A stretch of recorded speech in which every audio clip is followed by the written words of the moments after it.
Užpirdžių kaimą Pagėgių savivaldybėje prie Nemuno primena tik sulaukėję gėlynai, vaismedžiai, keletas dar į žemę neprasmegusių senoviškų plitgalių brūzgynuose. Aplink vien užliejamos pievos. Ir tik toje vietoje, kurioje baigėsi 75 km nuo Lopaičių atkarpa, stūkso aukščiausia vieta apylinkėse. Per didelius potvinius vien ji kyšo iš vandens. O jos viršūnėje apleistos 20-ojo amžiaus kapinaitės.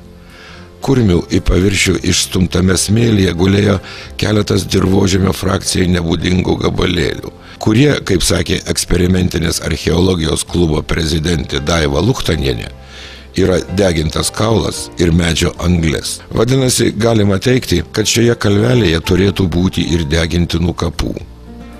Anot 1996 ir 1997 metais toje pačioje Pagėgių savivaldybėje Kreivėnų kapinyną tyrinėjusio Lietuvos istorijos instituto archeologijos skyriaus vedėjo Valdemaro Šimėno šiose vietose mirusiuosius degino 8–12 amžiuose.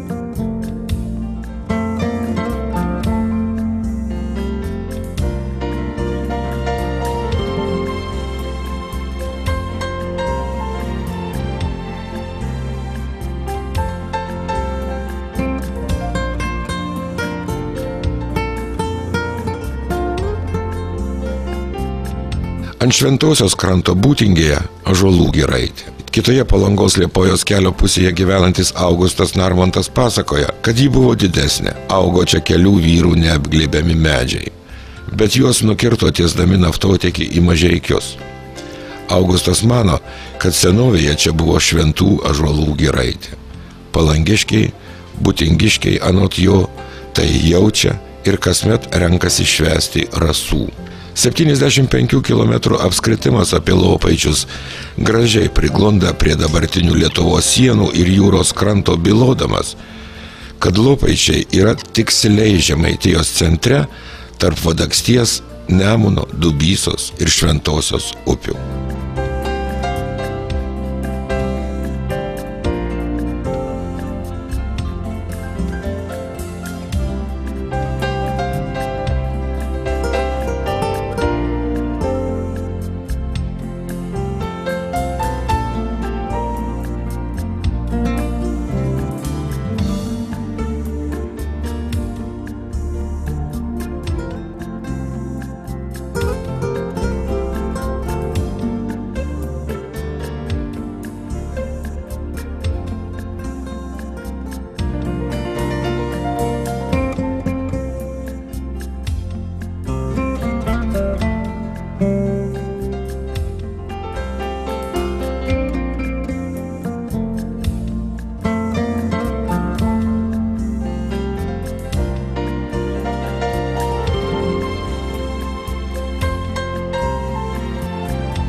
Nors skeptikai ragais ir nagais ginasi nuo Lopaičių, kalba net apie istorijos mistifikavimą, tačiau žmonės plūsta įspėjama šventvietę ir tampa ne, grubiai sakant, istorijos vartotojais, o praeities pėdsakų ieškotojais, netikėčiausių versijų kūrėjais. Kiekvienas Lopaičių priminimas žiniasklaidoje sukelia vos ne komentarų laviną, kurioje blyksi noro sužinoti daugiau, suvokti prasmę žiburėlis. Po to, kai Rietavo miškininkai atvėrė Lopaičių piliakalnį ir Žemaičių kultūros draugijos tarybos pirmininkas Žemaičių Alkos muziejaus Telšiuose direktorius Stasys Kasparavičius pasidalijo įtarimais, kad kitoje nuo Piliakalnio Aitros upelio pusėje gali būti šventvietė. Iniciatyvos ėmėsi šviesaus atminimo tverų gydytojas Antanas Vaisgirdas.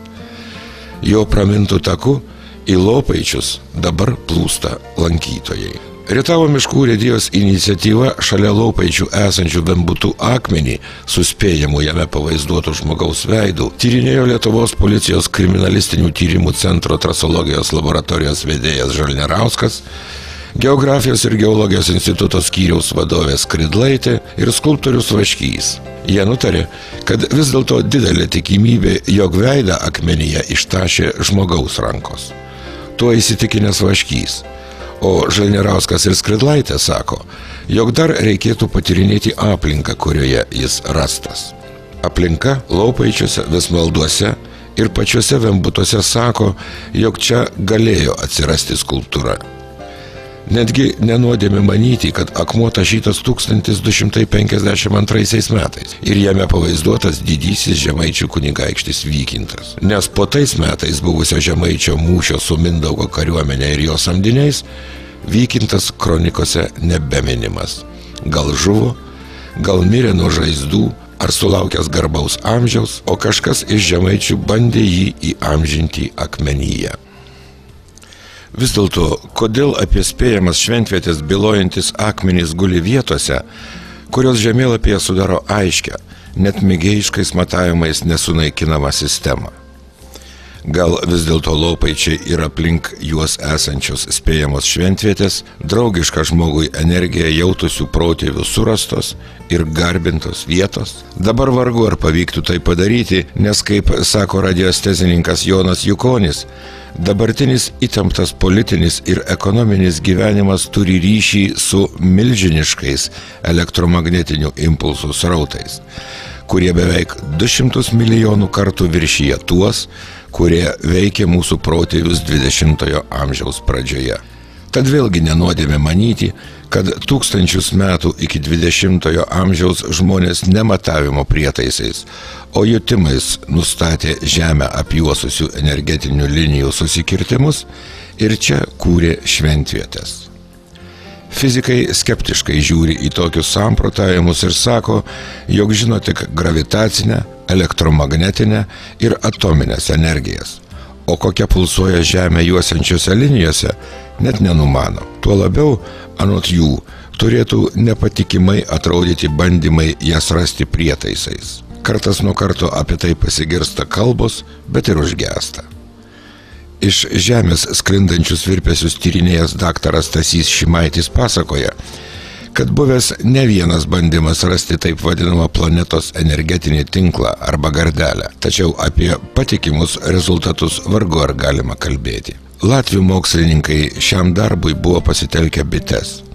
Jie įkurdindavo jas pasirinktose vietose, stebėdavo elgesį, kruopščiai matuodavo, kas tik pamatuojama ir pagal tai spręsdavo apie žemės energetiką. Bandymų sukurti gardelę buvo ir Rusijoje, ir kituose kraštuose. Lopaičiais pasinaudoja kaip atspirties tašku energetiniai gardeliai sukurti ir užkloja ją ant visos Lietuvos randame rombų, 2 pagrindais sugludusių trikampių sistemą. Filosofas Immanuelis Kantas sakė, kad norint sužinoti ne tik filosofijos paslaptis, bet ir pasaulio istoriją, reikia išsaugoti Lietuvą. Matyt, galvoje jis turėjo ir tai, kad į Žemaitiją vėliausiai Europoje atėjo krikščionybė ir jį bei laikas dar nespėjo sunaikinti pagonybės pėdsakų bei dvasios, kuriuose ir glūdi raktas į pasaulio istoriją. Prisiminus Edmundo Vekensteto pastebėjimą apie dar XIX amžiaus viduryje Žemaitijoje gyvą pagonybę, vėlgi galima manyti, jog Žemaitijoje turime daugiausiai galimybių rasti jos reliktų. O jos radę, žiūrėti į žemėlapį, matyti tikslę geometrinę sistemą ir samprotauti, ką ji reiškia. Tuo labiau, kad Lopaičiuose pradėjus dėlioti gardelę ir pratęsus ją Latvijos pusėn, linijų susikirtime